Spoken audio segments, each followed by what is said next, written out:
The payback period of solar panels in the U.S. The payback period refers to the time it takes for the savings on your electricity bills to offset the initial cost of installing solar panels. It's the point at which your solar investment starts paying for itself. On average, residential solar installations in the USA typically have a payback period of around 5 to 10 years. However, it can vary based on multiple factors. Factors that impact the solar panel payback period. A larger solar system can generate more electricity, leading to higher savings and potentially shortening the payback period.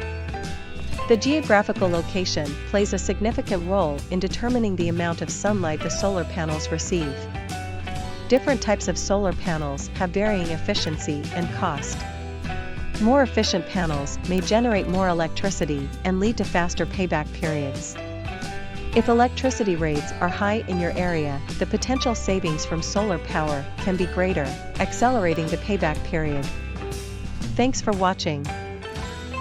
Hit the like and subscribe button if you found this video informative.